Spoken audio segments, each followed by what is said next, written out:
When you lose people who are quite young still, I think it really shocks you to your core, actually. It gives you a sense of focus that you need to get on with living the life that you want to live right now. See, when you have generalized anxiety disorder, it's like anxiety about everything all the time. It's anxiety that takes over your daily life. I remember you shared on your social media after the event, you said it's one of your most vulnerable and terrifying moments in your career. Yeah.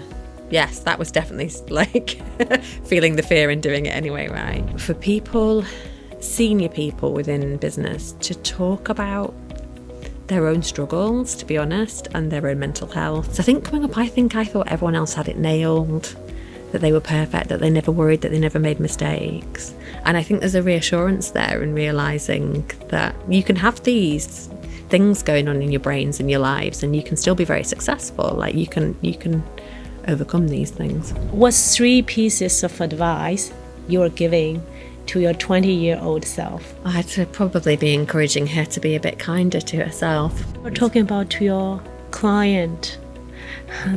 What kind of like regrets are the biggest regrets, like when they're going through those, final transition period? For a long time, I was trapped in a life that looked perfect from the outside, but felt empty on the inside. My difficult life moments became my greatest teacher, proving that you can chase your dreams, rewrite your story, and discover your purpose at any stage of life.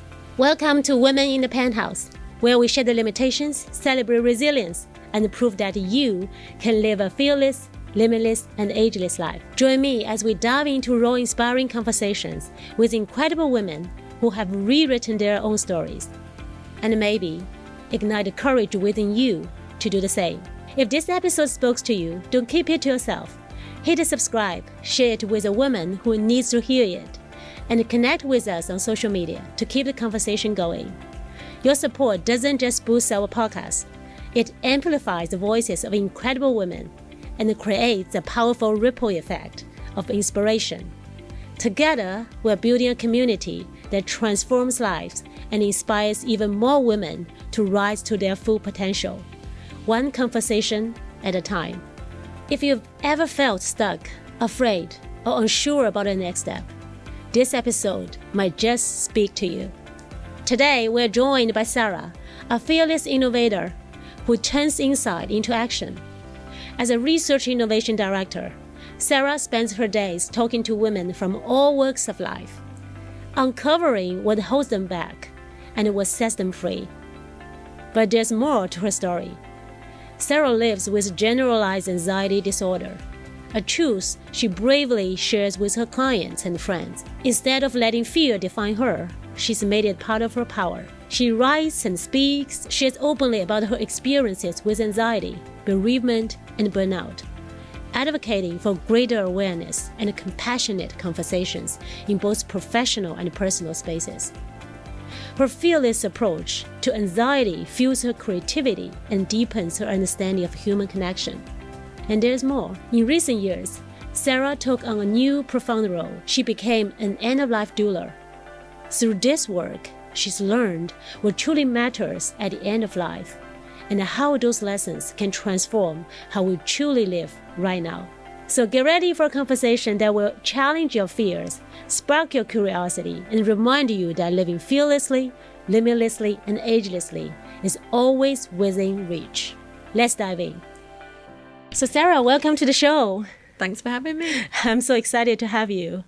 So Sarah, you work as a business director, but at the same time, you are also a death doula.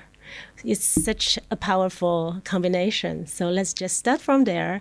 Tell us a little bit about your personal journey. Yeah, it's an interesting combination of jobs, isn't it? In terms of personal journey, I started out working in insight. So I worked as an insight professional for almost 20 years, and then found myself in innovation, and then working as a death doula. But I think there's a common thread that runs through everything I do, which is it's all about people, really. Mm-hmm. Understanding more about who people are, like what makes them tick, you know, what happens in their lives, what happens in their deaths. So despite them being quite sort of disparate worlds, I think they've got commonalities really, and that's what keeps me interested. So tell us about a bit more about your childhood and your life journey. Sure. Yeah. I'm one of 5 children, so quite a big family Okay. for a British family. I'm the only girl. So I had a pretty ordinary childhood, I guess, growing up in northern England. I'm from Lancashire, as you can probably tell from the accent. And then I went on to study at the University of Leeds. So I guess that sounds like a really boring intro to me. I studied communication studies with politics. Okay. So all about understanding the media and, you know, the narrative and the stories that are presented to us about, you know, lives in the world in the media and how we sort of consume that and how that affects who we are. So again, there's this kind of thread really that I've always just been interested in, like how the world around us shapes us a little bit. Yeah. I don't know where that comes from. I guess I've always been quite curious about people's stories and people's worlds. Even as a kid, I was always that kid like writing stories or writing plays and insisting that we put them on at school. So, But do you think you have a supporting family system when you grow up? Yeah, very much so. My mum is like the OG, like powerful woman. You know, she brought up 5 kids. She always wanted a big family. Okay. And then when she was in her 40s, she decided she'd go and get her degree. Mm-hmm. But her A-levels, like her exams, were out of date by this point. So when she was in her 40s, still with all of us kids at home, she went and retook her A-levels, took her undergraduate degree, then did a master's, then did a PhD, all whilst being a mum as well. So I think she's a really strong role model of like, not starting again in your 40s, but, you know, sort of not being boundaried by the fact that you're coming to something later on and you can find a way to make it possible, right? So that's quite a role model. Yeah. Like being a fearless woman. Exactly. As I say, the original fearless woman. So I think I always was brought up with the belief that I could probably do what I wanted, whatever I set my mind to, as long as I sort of tried hard enough. Okay. So when you were a little girl, do you think you have a lot of fear, or you're like more worry-free? No, yeah, I've always had a lot of fear. I think it's one of the earliest memories I have is of feeling afraid of things. So that's been, you know, something that's followed me throughout my life. I've always been a worrier. Okay. Which has brought its challenges. So yeah, I'm certainly not someone who's lived fearlessly all my life, but I've learned to overcome fear, and actually I think that's the important thing. I think it's probably impossible to live without fear, right? We will talk about it in more details later. Yeah, that's course. a big part. Yeah. And so you choose, basically your career is for research innovation, right? You're specialized in cutting edge, like research innovation to help your client push the boundaries, business boundaries. Yeah. And you also talk to women, consumers from different background. So how do you choose that career, and how is your career journey from that part? What is the maybe biggest takeout from that journey? It's interesting, isn't it, the idea of choosing a career? Because I don't know, well, maybe it's different for other people, right? Some people who know they want to be like a dentist or something from when they're a kid, right? I don't know if I ever chose it or it chose me. It was kind of a happy accident that I ended up working in Insight. I was working, when I left university, I was working at the National Media Museum, so a museum about media technology, and it was okay, but it wasn't really going anywhere. And I ended up having an interview for an insight agency. So I saw the job and thought, oh, that sounds interesting. Like, I love people, I love talking to people, I love hearing people's stories. So it seemed like it'd be a really good fit. And I got, I got a few knockbacks, but then I got a job, again, hired by a really great, powerful woman who's still a mentor and a friend of mine now. And then, worked in lots of insight roles over the years, met and worked for many powerful women along the way. And then I think there came a point where the step into innovation was really just, I needed a new challenge. You know, I'd been working in that field for about 15 plus years. And the organisation... What is the thing that most excites you about your career? About... I think it is that the challenge to always be able to learn and do something new, right? So whether when I was working in insight, and I know you've worked in the insight space as well, you're always looking at something new, aren't you? There's always a new challenge, a new problem to solve, a new group of people to understand. And it's the same working in innovation, you know, it's all about problem solving and understanding new ways to approach things. So I love that. I don't like status quo. I like the constant challenge. And even going into death doula work now is a completely new field.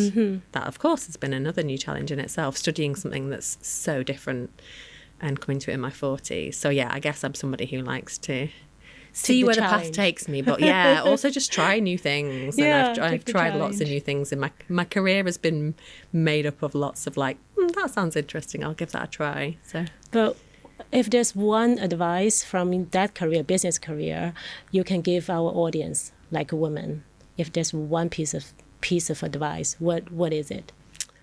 Oh, what would my one piece of advice be? I think it's maybe just top of mind. You know, when we talk to consumers, it's always like, oh, it is a top of mind. Yeah, I think it's just don't be afraid to ask for what you want. And I think as women, like culturally, maybe we're just a little bit quieter to be direct about asking for those things. You know, some of the biggest switches in role or opportunities have come about from me just being quite forward and saying, you know, I want to do this, or like, where can you find an opportunity for me? So you don't ask, you don't get, do you? I think we need to be bold in, well, deciding what we want, I suppose. Yes. And asking for it. Okay. That's powerful. We'll get into that later. Okay. We just want to know more, some of the background information about you. Can you give us one defining moment or like kind of transformation moment in your life that defines who you are today? Yeah, sure. I think most of the big moments that have resulted in the big changes have often been hard ones, to be honest. You know, it's when the life's got thrown off track, or it's been stuff that's been quite difficult at the time. And when I think about this, it's probably the thing that most kind of shifted me into where I am now was the death of one of my friends. I was in my 30s, she was in her early 40s, and it was quite a traumatic death. And it had quite a big impact on me, more so than I think I realised at the time. But it was as a result of that really my attention was turned to becoming a death doula, so this second part of my career. And it also, in its own way, it sort of sent me into a bit of a mental health crisis, I suppose. But it forced me to address anxiety and, you know, something that I'd been living with for my whole life, as I say, ever since I was a little girl, being worried about things and sometimes not even knowing what I was worried about. So yeah, it was quite pivotal in that sense, in terms of a big break, like breaking me, but then, you know, how you reform afterwards. Yeah. So what is the change before this event? And obviously it's a big moment for you, like your close friend died, a lot of reflection maybe from your side. Yeah, funnily enough, I was talking to one of my close girlfriends about this yesterday, because another friend of ours is really quite poorly, and again is only in her 40s. And I think when you lose people who are quite young still, I think it really shocks you to your core, actually. I think it makes you realise, we all know life is precious and it's short, right? But it really hits home that you think you're gonna, you know and have that person in your life for a very long time. So I think it gives you a sense of focus that you need to get on with living the life that you want to live right now. You know, there's no time to waste. I think it was awful, but it also gave me that focus on what I really wanted in life, and the need to. What kind of be things happy. you are focusing? I think pursuing, my own well-being,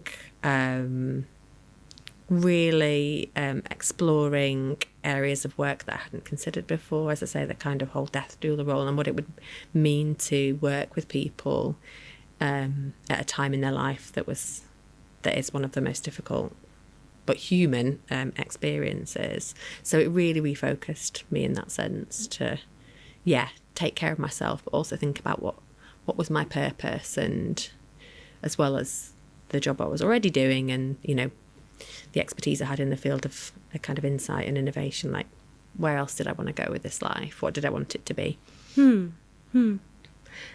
But even I think most people, even they reflect on death, experiencing that kind of loss of the close friends, right?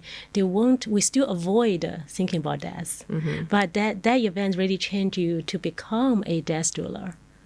I think that's quite something inspiring. I just want to know a little bit more about it. Yeah. How does it change you can really embrace, can I say embrace the word? Yeah, the idea of death. Yeah, of course. And I think we should embrace it more. I think it's something we really avoid. But actually, and this is one of the most interesting things I think about working in that sort of space. And people think, it's it sounds terribly depressing, doesn't it? Talking to people about the end of their lives. But thinking about the really finite nature of life really focuses you on the part when you're still alive, right? What do you want? Who do you want to be? Oh, sorry. What's important to you? Because it's got that really finite nature, it means that actually it can be really life enhancing to think about the end, because it helps us focus on what we want to happen. Because we say as death doula, right up until the moment that we die, we're still living, right? So how can we make sure that life's really rich and full, and that we are living our best life, as they say, right up until the moment that we're not here anymore. But you mentioned you had a lot of fear when you're a little girl. Definitely death is also one of them, right? So I don't think I ever thought about. I don't think kids really think about death. No, I think my fear was, I don't even know if I could place what it was about. It was about everything and nothing. That's the thing when you've got anxiety, it'll attach to anything. I think I was worried about every little thing. Yeah. That's actually my next question. In Women in the Penthouse, our community, we have 3 keywords, which is fearless, limitless, and ageless. So we will go through those 3 keywords one by one. So we'll talk about fearless first. We actually already touched a little bit about it, right? So when I say fearless or courage, how do you define it from your perspective? I think courage for me, I've had a bit of a learning curve in life around the idea of courage. I think when I was younger, I always thought, I don't know how this is for you, I always thought that people who are courageous just felt brave. That they would go into things and they just felt really brave. And then as I've got older and been through different life experiences, I've realised that courage is about showing up and doing things even when you're absolutely terrified. That's being brave, really, right? Sometimes you just got to do the thing even when you're most scared. And doing that then actually is what's given me a sense of fearlessness, because you often realise you can do it. It wasn't as scary as you thought, and that you're capable of much more than you thought. So I think, living fearlessly is a lot about, it's really jumping into and sort of leaning into those fears and kind of attacking them and head on. It sort of takes a bit of the potency away from them, I think. Can you give us an example of how you really conquer a deep fear? It usually is just sort of forcing myself to do it. So I've one of the sort of therapies I've had around I had a diagnosis of generalized anxiety disorder a few years back.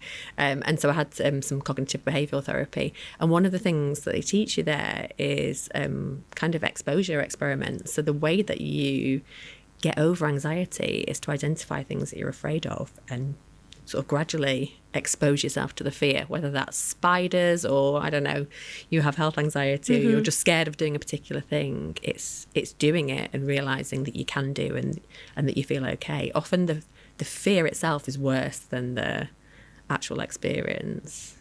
So day to day, that's how I get over fear, is forcing myself to do those things that... So how do you do that? You said, yeah, it's interesting. We really need to identify or define the fear. Yeah. I think you know in your gut sometimes, right? When you think about, and it might be things you want to do professionally. Yeah. The things that you just like, oh, that feels a bit, you know, that gives me a bit of a fearful feeling in my tummy. I'm pointing to my tummy because for me, it's we all always got that here. feeling. Yeah. Yeah. But that tells you something, doesn't it? That's interesting. Whenever I get that or that resistance to doing something, I'm always quite interested by that, because I think the things that we resist are often the things that we should look at or approach doing. It's often the things we are really talented. Yeah. Right? Mm-hmm. I feel like people usually, the things we are fear of is the things we are most talented. Yeah. And we are just think maybe we cannot do that, but deep down we know we have that inner voice that this is the thing exactly we need to do. Yeah. So we often have that intuition that this is something that we feel we're really meant to do, but we often have this voice that's like, you're going to be terrible, or people will think you're rubbish at it, or whatever the fear might be that's trying to protect us but is stopping us doing things. And as you say, it's often the things that we know sort of somewhere inside ourselves we could be good at, but we sort of let the fear stop us. But what else we can do? Like you said, just doing it, you mentioned, right? It's no matter what we think we're good enough, we just do it. What else you think if we are talking about fearless living? I think it's a lot about, I feel like authenticity is probably a bit of a well-worn phrase, isn't it? But I do think it's really important, and it's something we learn about as doulas actually as well, the idea of congruence. And congruence is all about showing up in your interactions as your kind of true and actual self. So I think that's part of fearless living for me. And again, it's got easier as I've got older, I think. But I think a lot of the time, especially in business and the corporate world, I don't know what you think, we can sort of turn up with a bit of a mask on, right? So we turn up as like who we think we're supposed to be, or to kind of fit in. But I think fearlessness and sort of living fearlessly is also partly about allowing ourselves just to show up as who we truly are, and that's okay, you know. Maybe we might be a little bit weird or unusual, or, you know, we don't always fit neatly into the box of everybody else. But I think it's really important, because when we can get in that space, again, that's when the really magic stuff often happens. But it just feels a bit uncomfortable because it's being seen again, isn't it? It's quite vulnerable. It is.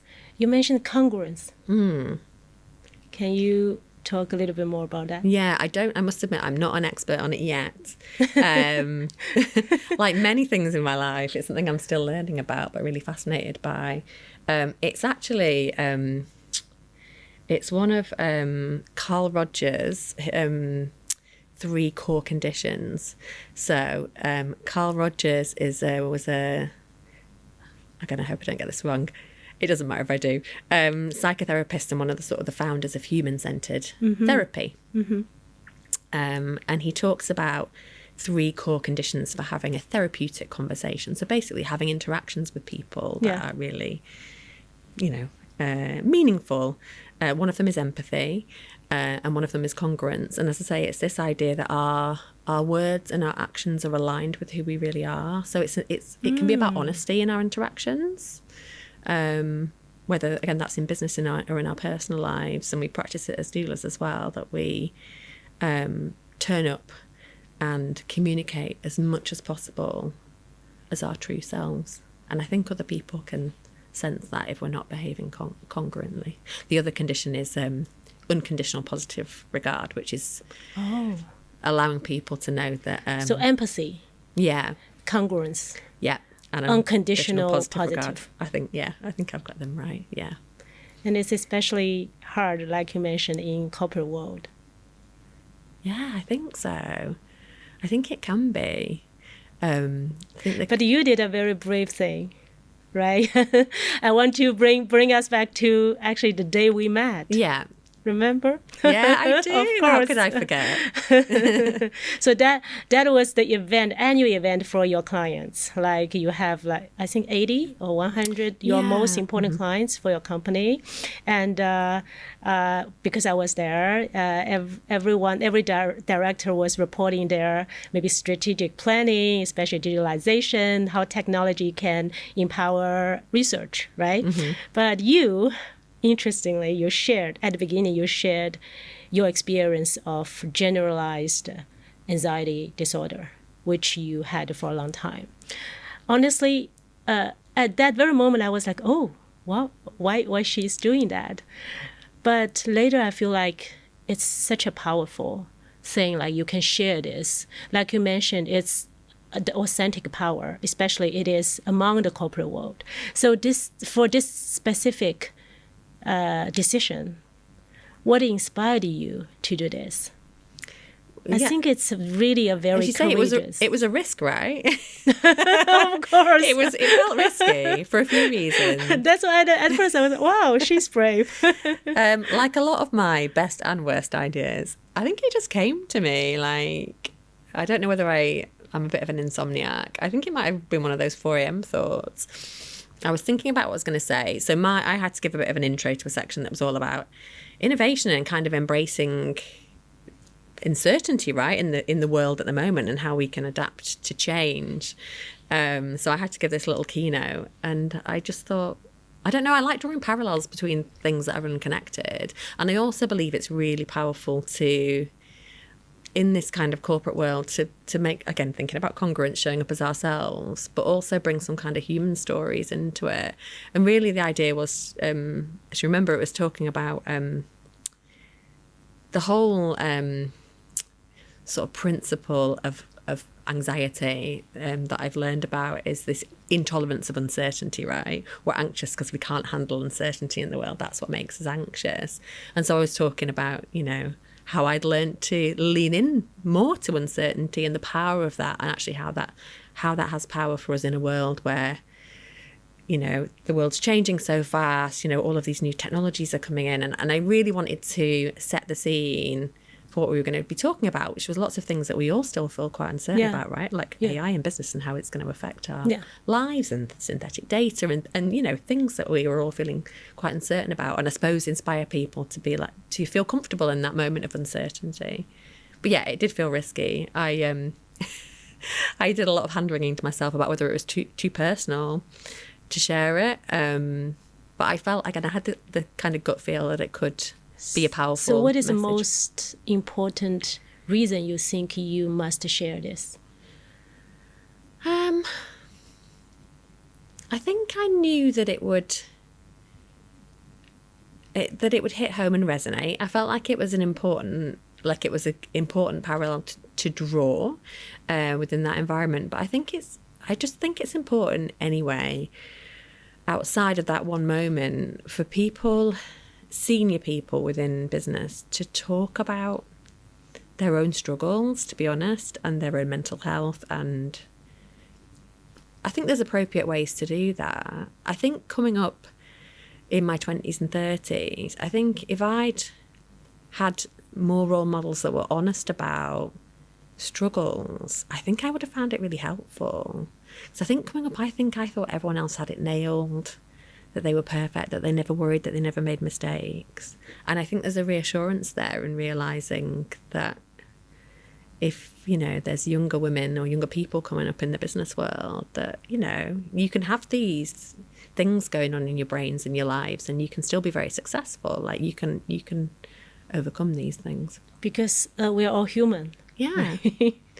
Yeah. And I think that, human quality is important, isn't it? Yeah. Like, as our clients buy us because we do great work, but you'll know this, like you work with people that you have a human connection with, right? And I think it's important to have especially in these kind of corporate events, these business events, these moments of humanness as well as some balance.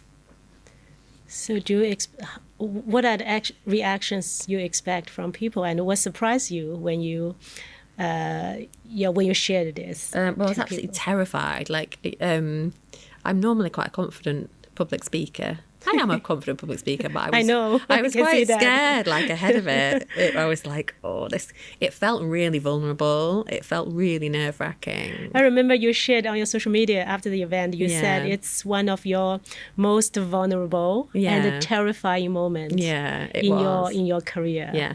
Yes, that was definitely like feeling the fear and doing it anyway, right? But the reaction was really wonderful. Lots of people came up to me afterwards and said they'd really taken meaning from it.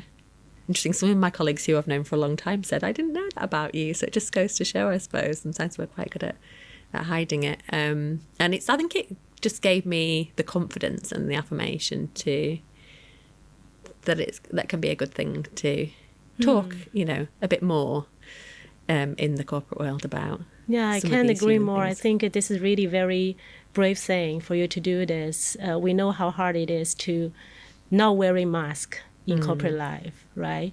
But I also shared your post. I always think authenticity could be more important in corporate. It's more important to connect at a deep human level. When people can feel your genuine care, whether it's care about the business or the teammate, or it's just like people get it. So it's like a deeper level connection. Yeah. It makes like teamwork more efficiently, and of course like the whole environment more healthier. So I'm a big believer for really authenticity. Yeah, it creates for strong connections, as you've just described. But right? I know it's quite challenging. It's challenging. Yeah. Absolutely, but then it gets you to the good stuff. But I'm curious, everybody has anxiety. Yeah. But what is like a generalized anxiety disorder? What's the key difference? So I suppose my understanding of it is everyone has anxiety. When you have generalized anxiety disorder, it's like anxiety about everything all the time. It's anxiety that takes over your daily life, really. So it really affects your day-to-day life and your kind of well-being and your physical well-being sometimes as well. So it's out of control anxiety, I guess. Because as you say, like anxiety. Can you give one moment? I just cannot, because we're all anxious. but you said like every day, like almost all the time? Yeah, so it's worrying. It's probably having worries about lots of things all the time, and different people experience it differently. So some people their generalized anxiety disorder might be focused on health anxiety, for example. There's people who have really bad social anxiety. What is the worst moment it could be? Well, it can be when it's bad. It can be things like having panic attacks. So I started having panic attacks in my 30s, which is quite terrifying. It's like a physical kind of overwhelming sense of panic that's linked to anxiety, where you feel like you're going to die and you can't breathe. And it's really, really bizarre. So I think it's not like big moments having generalized anxiety disorder. It's, for me, it has been historically feeling tense and worried all the time. And it's this constant rumination, and then it's physical impacts of that, migraines, insomnia, stomach problems. So it can really manifest in physical problems and really affect your immune system and make you quite ill as well. So when did you find it's a big issue? It's not a normal anxiety? I think I'd always known that I seemed to be more of an anxious person than most people. Also in work? Yeah, so it was often about work, to be honest. So I'd kind of always known that, but I just thought that's kind of how it was until I had that sort of big crash that we spoke about earlier following the death of my friend, and it just it sort of spiraled out of control. And that's when I got a diagnosis at the time. So yeah, that's when it really kind of peaked in terms of being uncontrollable. Do you think you already find a peace with this like generalized anxiety disorder? I think so. And I'm not sure if it's something that ever goes away. It's interesting. I think I probably, perhaps naively, thought when I'd had CBT and been on medication for a few years and was feeling a lot better, I was like, oh, great, tick. that's that fixed then, you know. But it's not like that. It doesn't ever really go away, which is quite a tiring thought sometimes. You know, it's a practice. I think it'll always be there. I think it's partly just to do with the way I'm wired up. It runs in my family. So yeah, it's a kind of a daily practice, and it'll probably be a bit of a life's mission. And, you know, don't get me wrong, I feel much more well these days. Like, this anxiety isn't something that is overwhelming. I don't have that sort of generalized anxiety disorder affecting all the areas of my life at the moment, but I'm conscious it's something that could, you know, pop back up again if there's too many stresses on me. But I have more tools to deal with it now. What kind of tools? Maybe just name. Yeah, of course. Again, funnily, we were talking before we started shooting about different things that help different people, right? So I can talk to things that work for me, and I was saying, like, things like meditation, yoga, I've just never really got on with. I've tried, but... So that they are not working for you? Yeah, and then so other people, you know, absolutely swear by them. And I will keep going back and trying them.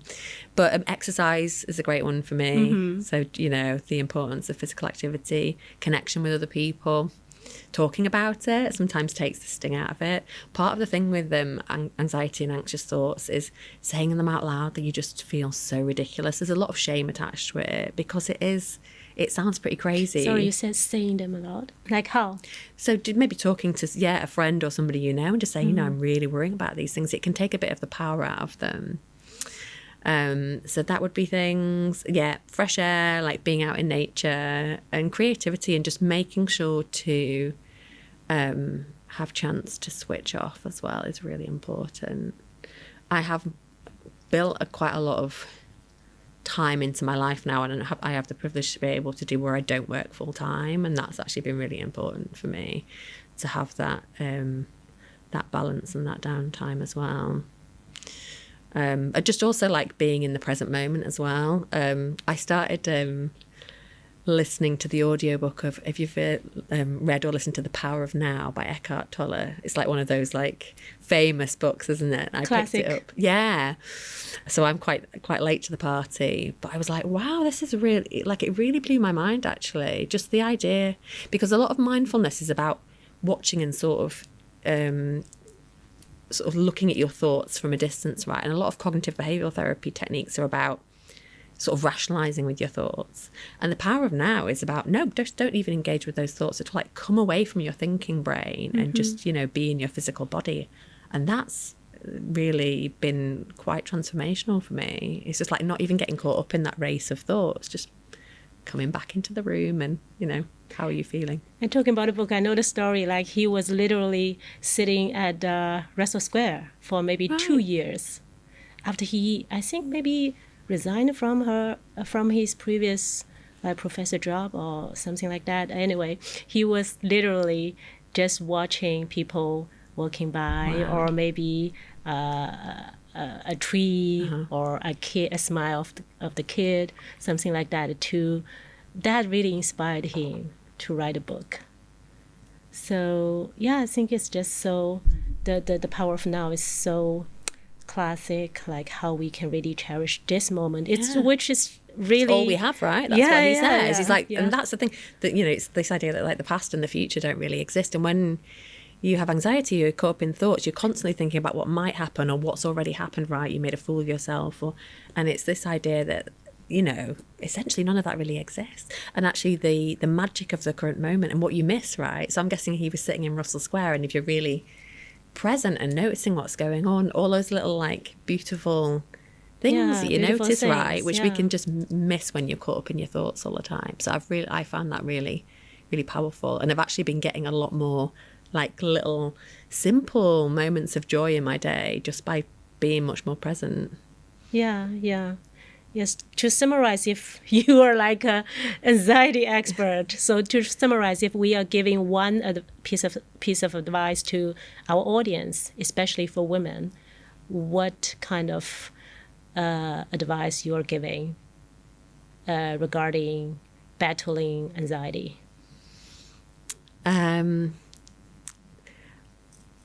One thing's always so hard, isn't it? I guess is, yeah, accepting that you need help and engaging with some of with CBTs, as I say, has probably been the biggest thing. So this idea of really examining your ways of thinking and understanding that thoughts and feeling, like how you feel, isn't reality. Yeah. So sort of gaining that distance from your thoughts. That's great. So we are back a little bit back to the fearless thing. Yeah. So yeah, I think I really see a lot of brave fearless thing you've been doing, which is very inspiring. But what kind of misperception you think people hold about being fearless? Or what kind of really you talk to a lot of women maybe in folks group or other interviews. So what kind of misperception you think they have? I think probably the idea that it comes naturally to people. I think it's a learned practice rather than something that you just inherently have. It's like something you live, right? Rather than something that you are.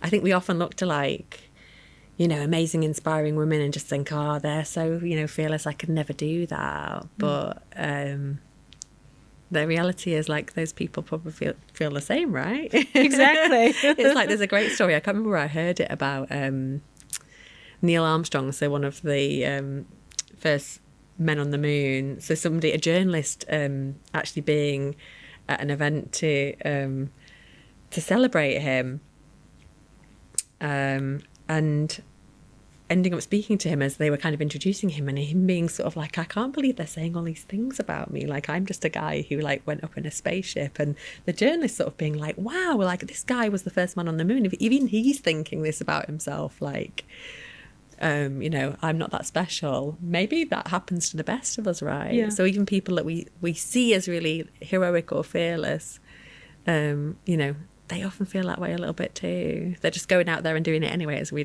talked about. Maybe they're just putting themselves out there even though they feel the fear. Yeah, that's very inspiring. What kind of fear you still have? A big fear you still have now? What, like work related or life related? Yeah, both, I think. Maybe. I think work related. What big fear?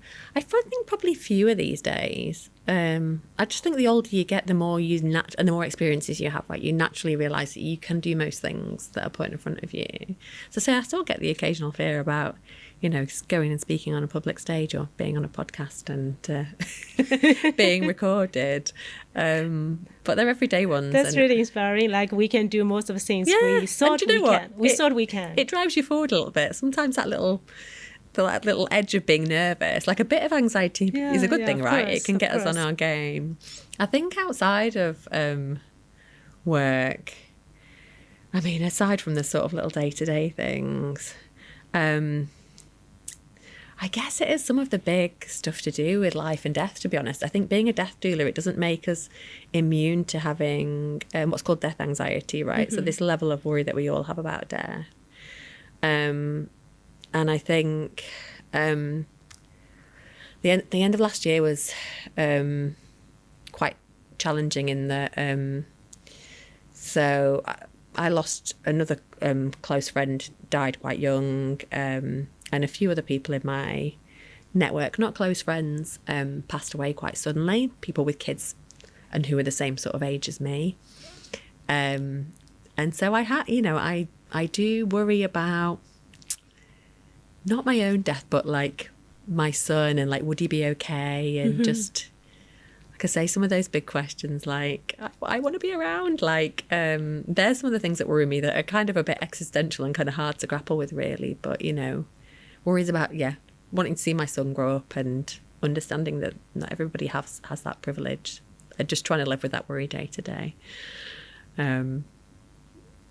But some of the things that help us with death anxiety are, talking about it, learning more about it, but also making plans. And as a doula, that's something, there's lots of practical things we can put in place to think about what we want to happen and what we might that's do. Natural. So to people who are losing their close ones and what is your, like, suggestion, or as now you're trained as a death doula or end of life doula?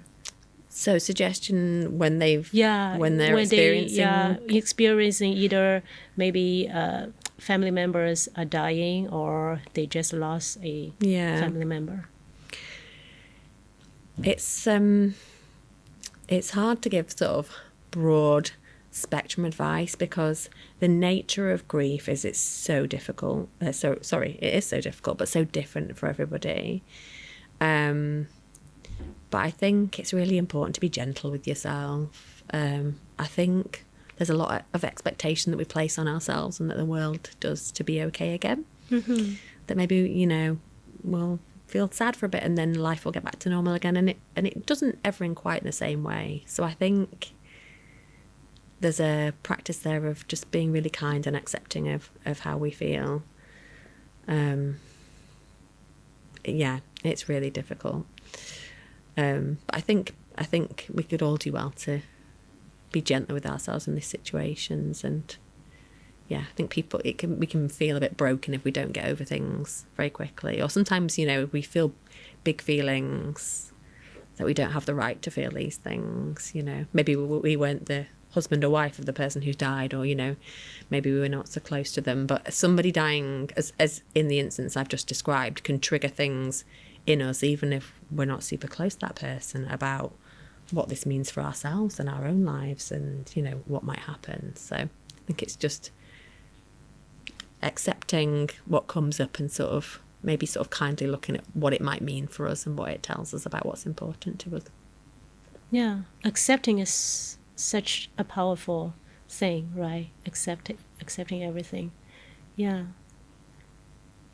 So we're gonna move to the second part. It's about how to live a limitless life. So same. When I say limitless, what comes to your mind? If you have any example or person you can share with us.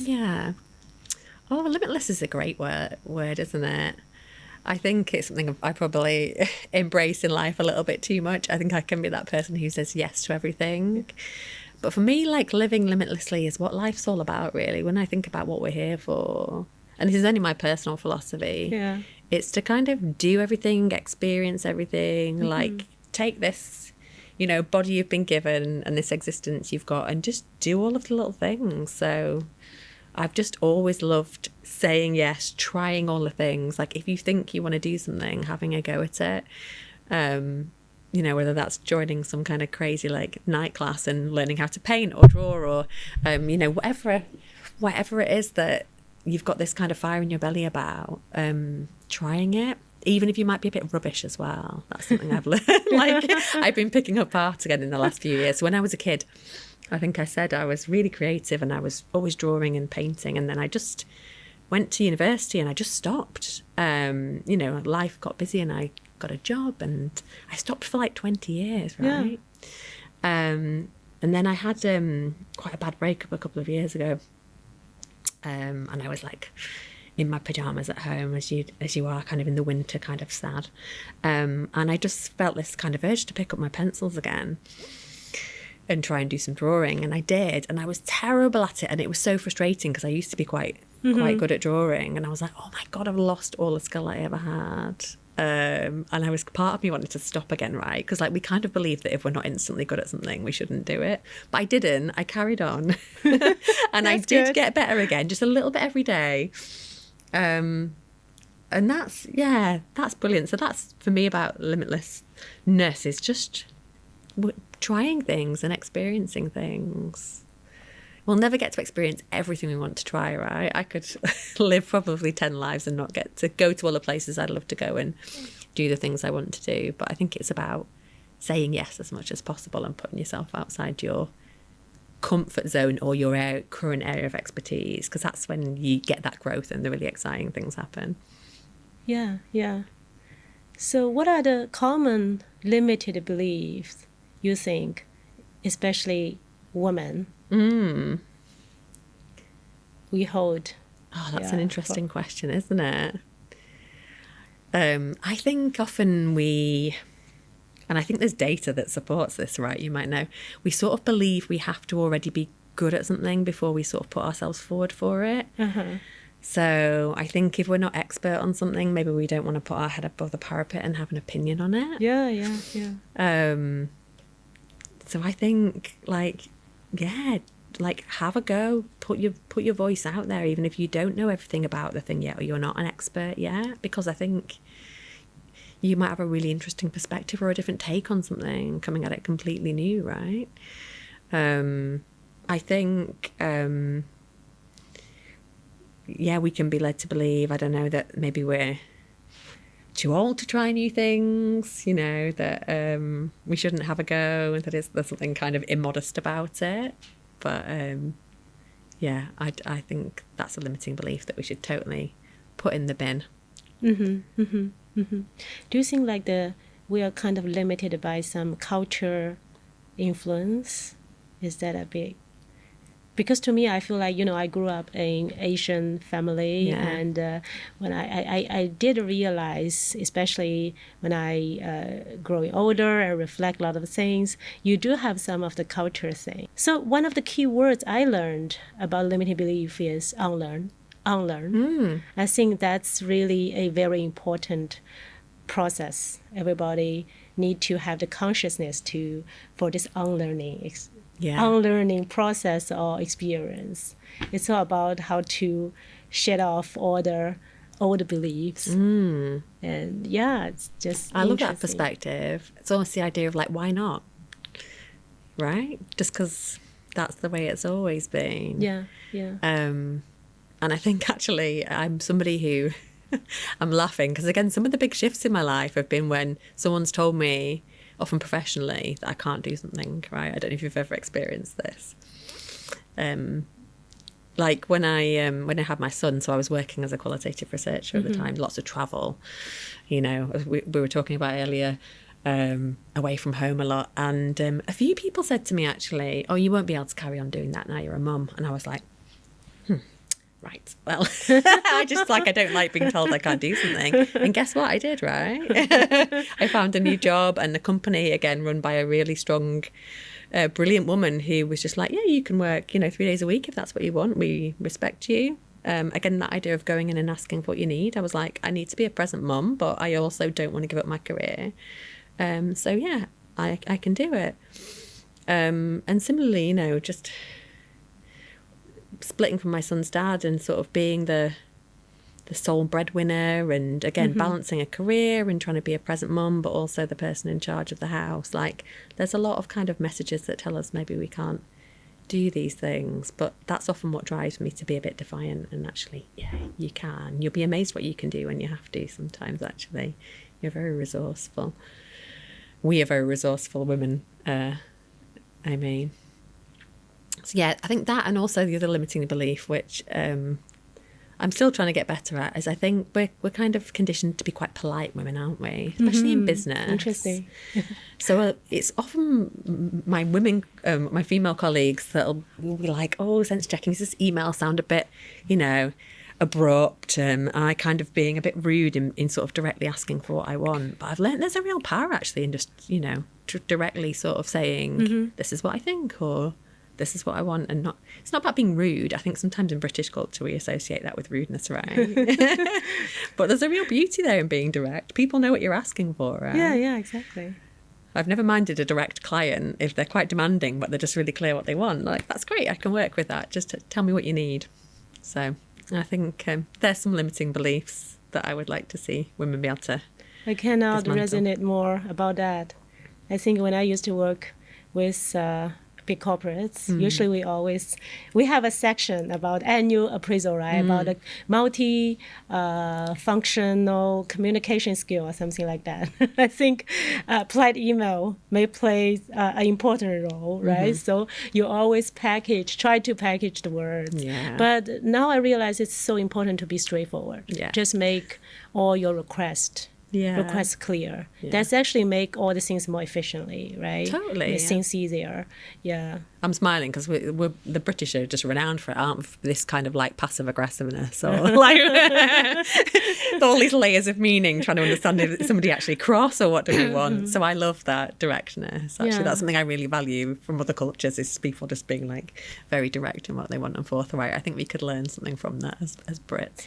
So to someone who want to be more fearless, what is one thing they could do, like maybe today? I think I think, and this is quite a specific thing that I think has kind of worked for me along this kind of vein of going after something you're a little bit scared of. But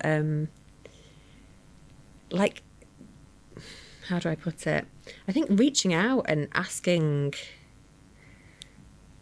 like, somebody that you admire who's really fearless, and maybe they're in the public sphere or you don't know them or they're much more senior to you, but just going and asking for some of their time. And actually, that's been really helpful to me. And people will often be quite open to, that kind of request. Like, I really love what you do. Like, I just want to talk to you a bit more about how you've done it and like how your career and how you've lived your life. That's how that's probably a very researchly way to approach living more fearlessly.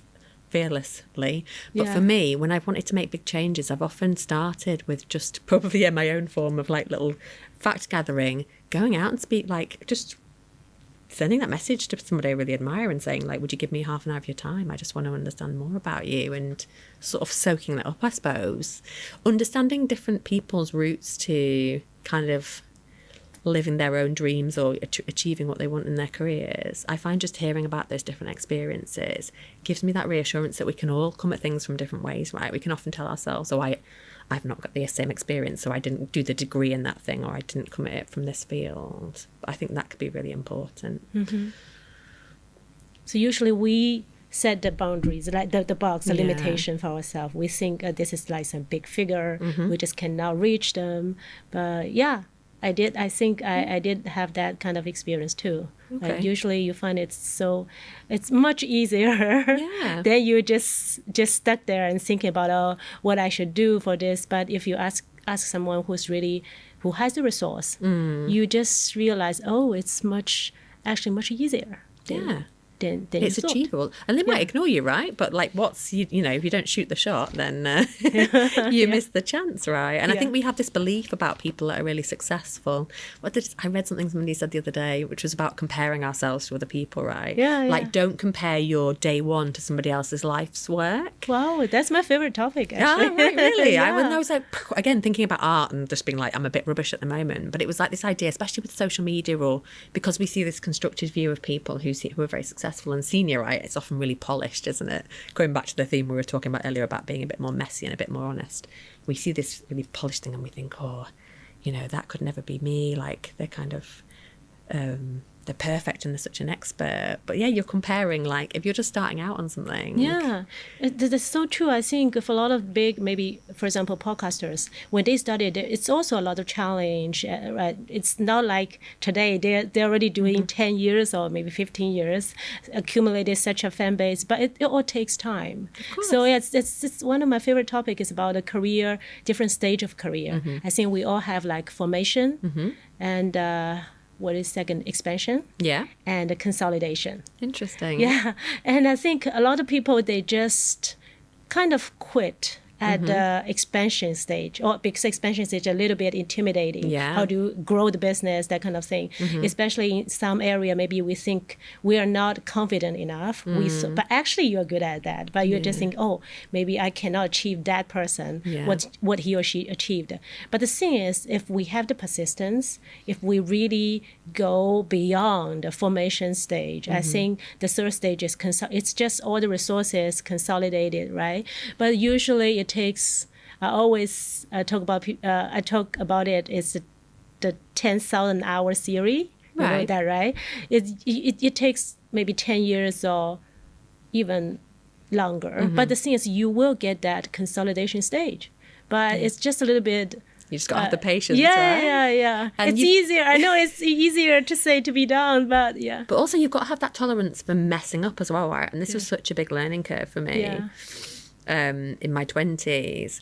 I remember hearing this quote from Richard Branson once when I was like in my mid-20s, and again it just being something that was like, it really stuck with me, which was that to increase your rate of success, you must first increase your rate of failure. So it was this idea, as you've just been talking about, if you want to get better at something, you're actually going to mess it up. You've got to like mess it up a whole lot of times first.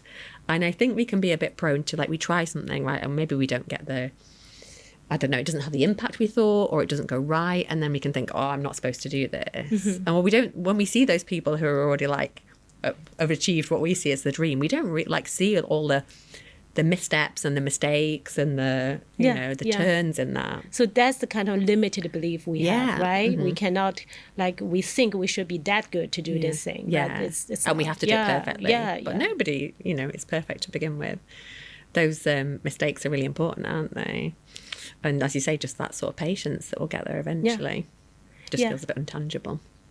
Yeah, that's brilliant. So we'll go to one of the favorite topic is ageless.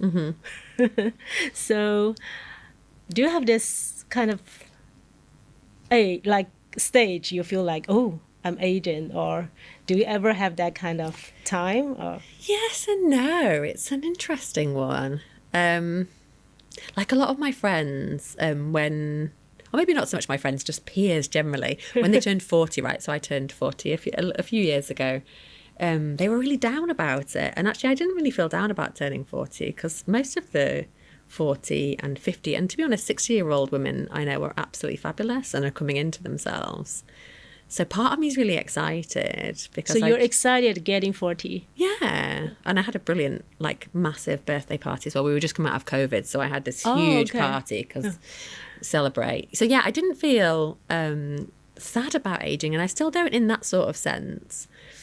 As I say, like most of the women I really admire in my peer group are older women, and I just think there's something amazingly fearless about women and like perimenopausal women and women like entering and leaving the menopause. Like it sort of strips away a bit of like that level of sort of not caring, but in a good way, like worrying so much about the judgment of others, I think. And you often see people coming into their power. That's not to say that I don't have some hang-ups about, physicality and sort of getting older, and it's difficult, isn't it? But I also feel it's a bit of a gift as well. And coming back to the fact that I've got friends and people in my peer group who haven't made it beyond their 40s, I just feel lucky. Like, what a gift. We don't all get the gift of becoming old, do we? So yeah, that's a special perspective. It's like I say, it's a real gift. Some of the people we know will never get to be this age, and it's just our exteriors, isn't it? But there's a lot of focus on it, especially as women, I think, right, on the way we look. So yeah, it's something I'm still grappling with. But I think generally I'm excited for getting older. But do you have any example, like when we are talking about an ageless life? Yeah. Sort of things for me. Yourself, or you mentioned some brilliant women around you? Yeah, I just like when I look at my peer group of women and close friends. So like, for example, at Research Bods, pretty much the entire senior management team now is women of around my sort of age and a little bit older. And they're just brilliant. Like, I love seeing a company that's led by women, and just the compassion and the different skills and the kind of acceptance that comes there. And again, in my personal life, like seeing some of the things that my friends are doing, new ventures and achievements that they're hitting in their 40s or taking on completely new things. And I think it just kind of reinforces that it's not too late, and actually maybe it's the best time sometimes. I feel like thinking to your model, maybe sometimes we're in our 20s and 30s, we're still just kind of playing around and consolidating, and then we reach this platform where we're just like powered up, right? When we get a little bit older, we have the confidence and the sort of experience to do really great things. Yeah, you mentioned compassion. understanding. Yeah. What are other things you think age bring us? I think it does bring perspective. I think it does bring that realization, as we've just been talking about, that that you will get over the things that happen. That, but bad things will happen, or you'll get missteps in your career, but like you will expand beyond it. So I think it gives you that really important perspective that things that we often think are terrible and kind of career catastrophes, for example, they're not always that, but right? it is harsh, right? It is real. Like, sometimes, like, even when you are 35, your resume is just ignored by the search firms. So, what is the your perspective? I've not experienced that, but I suppose that's only my experience, and maybe I've not been in the. Have I been in a job market about that age? I don't know. Maybe I'm a bit sheltered from that. So what is although actually there's something probably that I have witnessed there which really frustrates me, sort of not so much in the world I work in now, but culturally, can be the idea that when you're a woman in your 30s, I've known those CVs to get taken out of the pile because there's an assumption you're gonna have kids, right, and become less valuable to the business. So for those women who are worrying about it, what are your suggestions, or what do you would talk to them? What worried about? Like having kids or taking care of the family may dilute their career, or also be discriminated because of age. Yeah, that's a hard one, because it's not for me to say that those fears aren't real, because they are, right? It the data shows that it can slow down your career, that you can end up a little bit further behind. I don't think there's. Is there anything we can do about that discrimination? I think that's becoming less so, where you've got organisations where you have got women and women who are mums in charge of them. But I wouldn't it'd be a terrible reason not to have a family if you want that, right? And I'm not here to say that people should have kids if they don't want to. But again, when you're an old lady, hopefully, you're not going to turn around and regret having your kids, probably. You might regret not doing it. So I think it's that perspective, like, it'll be okay. And actually, I think the workplace is getting a lot better, and the workplace culture is getting a lot better around flexibility, right?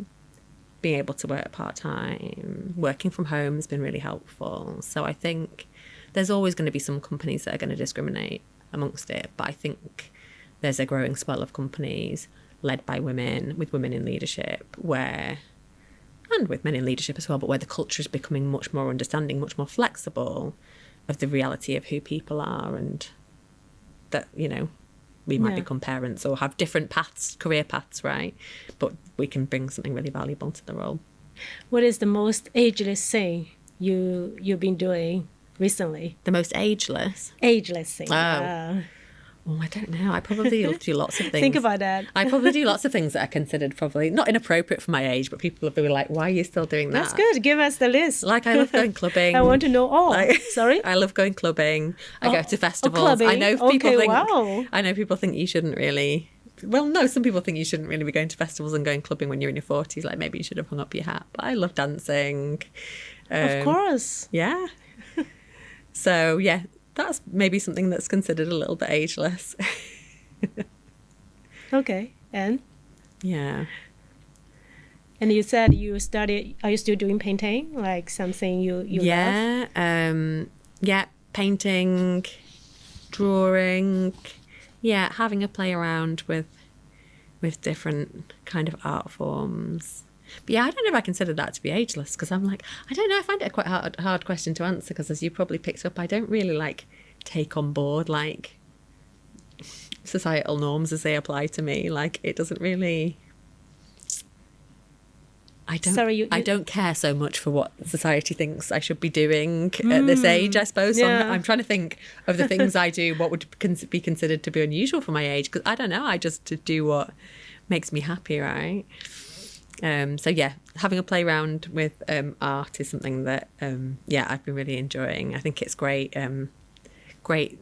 your brain, right? Again, it's coming back to sort of anxiety and just helping you reset and relax. It's one of the best things, and helping you think more creatively and be more creative as well.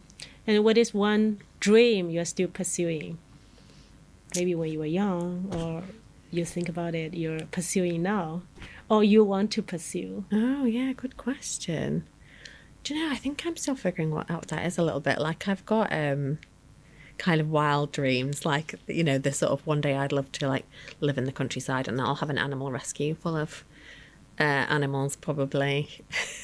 Animal rescuer. Yeah. Okay. Whether that'll ever happen or not. And it's not something I want to do right now, but yeah, I think a lot of people maybe have that dream that like So you one love day, the deep connection, not only people and also the animal. Okay. I've always loved animals. Yeah. I find animals more straightforward than humans sometimes. Yeah. So that's the like one-time dream, but that's like be when I'm done with working.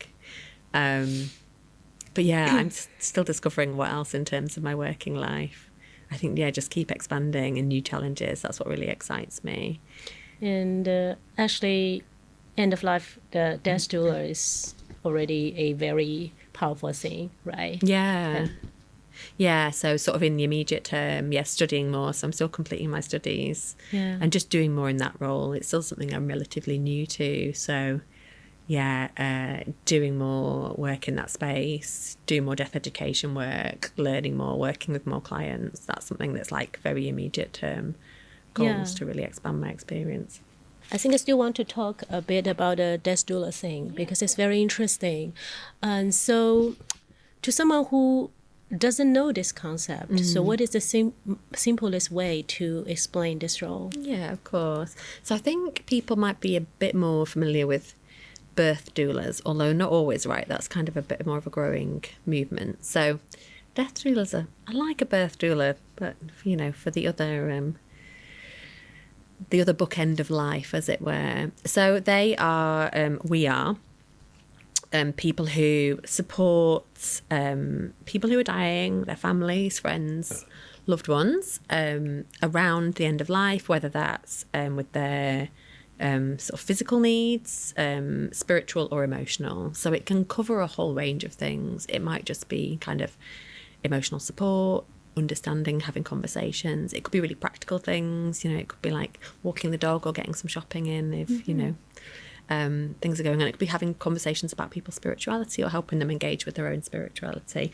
And it can be some really practical things as well. So it could be helping people plan for what they want to happen. So it can be really empowering to, if we're worried about our own dying process, to put things in place that help us feel less worried. You know, often the biggest worries people often have are, what will happen to my children and will they be okay? So we can help with, you know, encouraging people to write wills and put plans in place. But also people worry about things that they might, like being in pain, for example, at end of life, or what treatments they might receive that they might not want to receive. So there's various kind of documents and plans that we can help people put in place around what they want to happen to them at end of life, and also things like their funeral wishes as well. So it can be really practical things, and it can be sort of softer skills and kind of just emotional support as well, and helping navigate all of the things outside the kind of medical interactions that you might have. Because the idea really, I suppose, like certainly in Britain, and I don't know how it is in China, but like death's become quite medicalized, and it's not really a medical experience. It can be if it's a medical emergency, but it's a human experience more so than a medical event. So it's kind of the idea of bringing knowledge back to people and communities where it always used to belong, but we sort of lost touch, I suppose, with a lot of the wisdom that we had around these things. And that wisdom and that knowing gives us comfort and makes us feel empowered, and gives us the strength, you know, knowing what will happen and having made plans for what we want can be really empowering. I like that. So it's rather than it's a medical process, it's a human experience, you said. Yeah. Like apart from being born, right? It's the only thing that every single one of us will experience. Yeah. So to a death doula, what are the most important like attribute or he or she should have? Well, I think that's a good question, because, and actually, we're such a diverse bunch, and actually I think there's really a desire for there to be even more diversity, because for every person there's a doula, right? So every person is a doula? I think so, yeah. Like we all might want somebody or need somebody different, right? And of all the doulas I know, they're so different. They're mostly women at the moment, so we could definitely do with more men and more people of colour. I suppose there's some essential qualities though, which are about the ability to really listen and have empathy, to be alongside somebody, so to be able to kind of hold space for what they're experiencing without trying to fix them. So we're not there to fix or to tell people what to do, which can be really hard sometimes, right? Just in life, I think we're all programmed, aren't we, to want to fix somebody if they're having problems or to find a solution. So when I think about the common qualities of all the doulas I know, they're the ones, and just like deep compassion really, and a desire to be with people. But I meet so many people who have those qualities, and it's amazing actually, even in the research world, if they see on my LinkedIn, or we happen to talk about me being a death doula, there's so many people that are really interested in it as a profession, and sort of exploring whether they might be interested in that. And I think that's because in research actually you have a lot of people that are interested in humans, right, and love people and are interested in them. So you have a lot of moderators and people who are used to having and naturally really have compassion. Yeah, exactly. Empathy, yeah, used to having compassionate conversations. Yeah, I did some research. There's one interesting word, a term, holding space. Yeah. Really, I think it's interesting. I think it's not maybe you can explain a little bit about that. Sure. Yeah. Again, I'm smiling because actually I remember when I first was introduced to it, I was like, what do we mean by this? So I'm probably am I a funny fish in the doula world? I don't know. So a lot of doulas will have come from a medical or caring background. There's not many who are like innovation directors. And I probably come at it with a very rational brain sometimes. So I was like, well, what do we mean by holding space? A different perspective. That's good. But it's good, right? Again, like it's sort of, I was a bit like, I don't know if I can do this. I'm so different. But it's acknowledging that the unique qualities that I can bring can be a good thing. And really holding space is about creating a sort of a container, an environment in which, say you're the client, you feel safe to, vocalize what you're feeling, for the feelings and experiences to be heard, and again, just to kind of sit with that, not try to fix it, move you on from it, just to kind of be there, and that trying to move people on can be so powerful. Often when in life, it happens in work as well, when somebody's experiencing something really difficult, our instinct is to try and move them on and into feeling better, right? Exactly. Like, it'll be okay, or at least this happened. We see it a lot in grief work. And actually we think it's helping, but it doesn't, because maybe you feel like, I'm not okay with you feeling how you feel. I need you to be better. Like, you're making me feel uncomfortable. Actually, that holding space and just being with those feelings and being like, it's okay. We can kind of just stay here, and I'm here with you whilst you feel those feelings. That's so powerful. Somebody else just sitting with you in that pain, and it's that being held in that space that can help you then move out of that pain. Actually, is just being fully accepted however you show up, and that comes back to the idea of unconditional positive regard, as we talked about earlier. So however you are. I find it so fascinating, because I think it's so useful for literally all the relationships, right? Like you mentioned, it's not to use your rational mind, like try to fix the problem, and also truly be present, like listen. Yeah. And like, we think we're present, right? So we, in the last module of doula training we learned all about presence, and I thought, I'm pretty good at being present. Turns out I was not so good, because in my head, like, if I'm physically present, I'm present, right? Yeah. But there's so much more to being present. if I've got a busy brain and I'm thinking about something else whilst you're talking to me, or I'm looking at my watch or my phone, I'm not present if I'm thinking already to the next thing. That's all the modern people do, right? Yeah. So it's actually really hard, and it's something to really practice. So what is truly present? Well, I think it's an interesting thing to think about what it means for us all, right? What does it mean for you to be truly present? And for me, it is, committing to, if it's a time having a conversation or an interaction, it's about carving out that time, removing distractions, quietening my thoughts down. It might be about how we learn to transition from one situation to the next. So if I've just rushed in here from a meeting, right, and my head's still in that meeting, am I still going to be, am I going to be truly present here with you? So there's lots of practices we can do to make sure that we're fully present in that moment, and really try and listen to understand, not just to sort of, you might have heard of the idea of, not listening to respond, but am I really hearing what you're saying? Am I seeking to really deeply understand it? I think you're right. I think learning about the idea of and the principles of empathy has kind of sent me on this whole other path about thinking about empathy in the business world and like what it means in the field of research. And I just think it's such an interesting thing to be musing about at the moment, like how we can bring more empathy, but also what that means in a world where we're bringing in more technology and interventions to have interactions with people. But I think there's something really magical about person to person. When you are talking about to your client, what kind of like regrets are the biggest regrets, like when they're going through those, final transition period? Okay, so I'm only just starting to work with clients who are at the end of life, so I don't have a lot of personal experience to talk of, but there's quite a lot of sort of documented things that I've learned about, and some themes, interestingly, coming full circle to what we've been talking about, are often not having lived the life that I really wanted to live, right?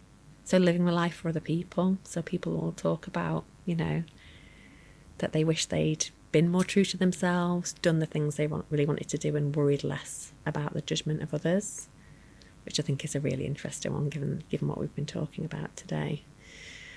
That's one of the big ones that really sticks with me. So not being sort of authentic to themselves. Also things like maybe, not putting right arguments with people or disagreements. So holding on to grudges, for example, thinking that disagreements are important, when ultimately often when it comes to the end, we realise that maybe it wasn't so important after all. So and not supposed to living their lives fearlessly, really, right? So So it's all related to what we discussed, right? Like authentic power, be true to yourself, live life fully. To me, I think one of the two critical moments, one defining moment, is when I realize there's only one thing more scary than death, is you never live your life fully, or you never live your life. You are maybe living other people's life. I think that's the most scary thing, terrifying thing. Yeah, absolutely. Yeah. Yeah, you don't have to live forever. You just have to live, as the saying goes. So that's the meaning for fearless and limitless. So we will go to the final part. We'll take the time machine to interesting to 10 years later. Yeah. So when you think about yourself, maybe the best version. Close your eyes. Best version of yourself. What kind of name 3 things you want to accomplish? That's an interesting one. I'm not somebody who has my my vision of life really mapped out in terms of like where I want to be. I think partly because I've learned that life doesn't really go according to the plan.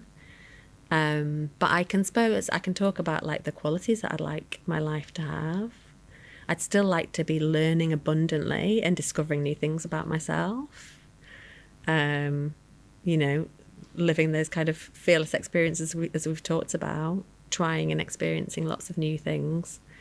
I'd like to be continuing to have this balance of kind of working in different worlds, and also like supporting other women coming up in their careers. That's something I feel really passionately about, and I think it's really important as I become an older woman, is enabling and kind of supporting and mentoring other women.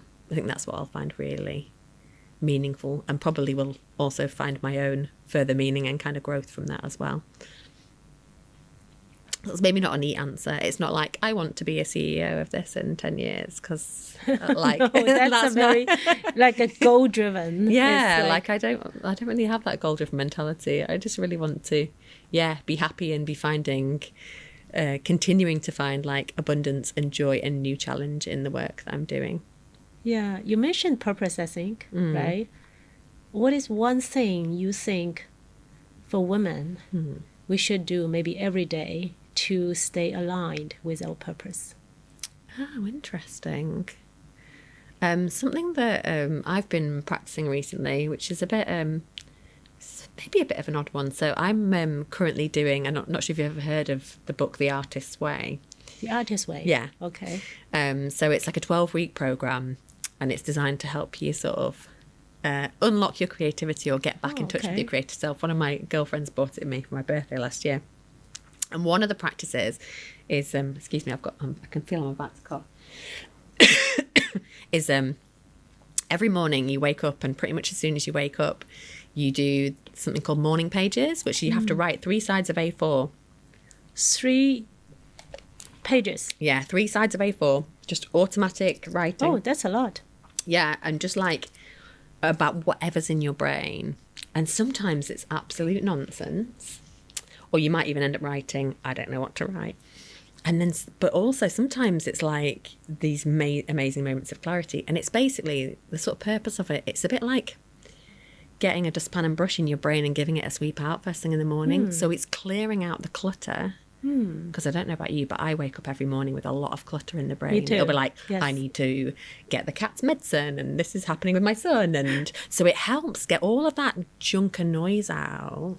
But it also helps you tap into that little voice. And it might be, this is the thing I'm worried about at the moment that I need to overcome. Or it might be like, actually, this is something that I'm really interested in pursuing. So that's been a really helpful practice every morning, and just helping me check in with myself and sort through the noise. That's important. Morning, I think, is always one of the most important time. Right? Yeah. I got a lot of creative ideas in the morning, and I think that's very good. At journaling down all the ideas. Yeah, and it's not quite as ordered as like, because I've done journaling before and kept diaries. Like I say, it's very much like almost automatic thoughts, but there's something really interesting in kind of sifting through the automatic thoughts. That's good. So taking the time machine to years back. Maybe to your 20 years old, what's 3 pieces of advice you're giving to your 20-year-old self? Oh, I'd probably be encouraging her to be a bit kinder to herself. Oh, be kinder to yourself. Yeah, I think probably worry less about mistakes and things that have gone wrong. Like be quick to forget and quick to forgive.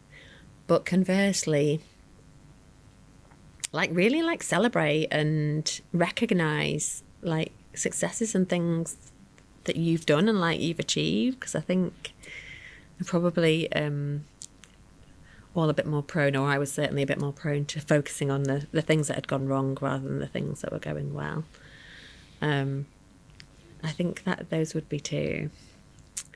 And also I think just to be myself more. That's a hard one. I'm not sure if I could have had the confidence or the fearlessness to be more of my vulnerable self. But I think if I could go back now and be like, just turn up as yourself, and that's okay. That will set you on the right path, right? Yeah, the more you're yourself, the more you'll find people who are aligned with who you are, right? It's like us meeting at an event. The more you put yourself out there as who you really are, the more you're attracting your tribe. Yeah, exactly. You'll kind of magnetize to the right jobs, the right opportunities. Yeah. You'll end up, avoiding the ones that are wrong, but exactly, you'll kind of magnetize to your tribe.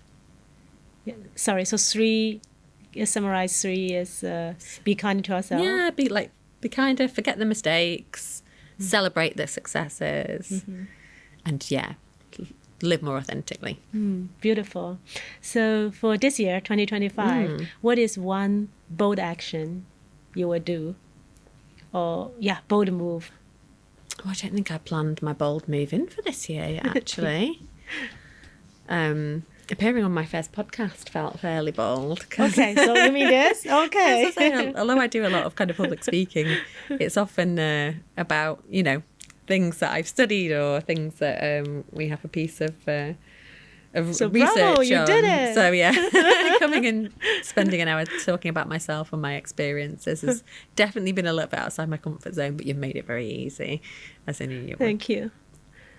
And what else?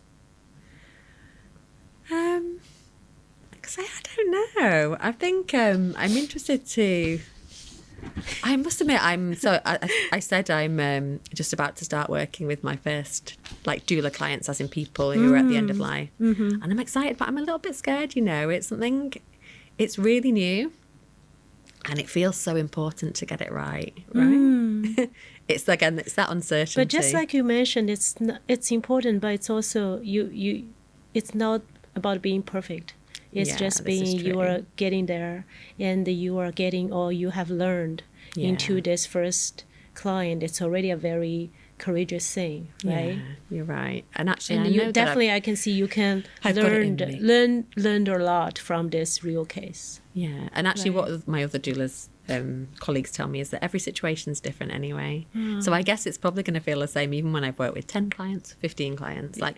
Every time you're going into a different situation and you don't know what you're going to deal with. So I guess this is really pushing the button for me of going into something uncertain. I just need to put myself out there and do it. I think that's a very big, bold move. Yeah. Okay, last question.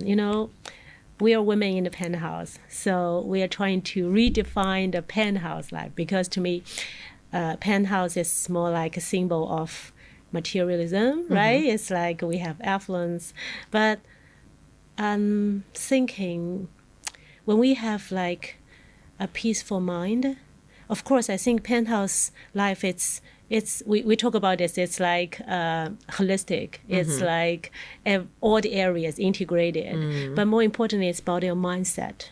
Right, we talk about how to be kinder to yourself and how to really get healing with your life journey, and also be more courageous, fearless thing. So every guest for the last part will leave a penthouse rule, which your penthouse rule for redefine the penthouse life. So I'm just curious about what is your rule. Oh, my rule for penthouse life. I'm gonna say I think part of the that penthouse mentality for me is about being influential. So I think I'd say it's be bold in your opinions and put them out there. Don't be afraid of being disagreed with or being shot down. Yes, say what you believe in. That would be my rule. That's brilliant. Well, thank you so much, Sarah. I think we got a lot of inspiring information, and you yourself is really an inspiring example, I think, being fearless, limitless, and ageless. So thank you for being here. Oh, thanks for having me. Give me a hug. Oh. We want to hear from you. What's one fearless, bold move you've made so far this year? What's one limiting belief you've unlearned that helped you step into your true power? Leave your comments below and connect it with us on social media. Let's turn the Penthouse community into a movement, proving that every woman has the power to live a fearless, limitless, and ageless life.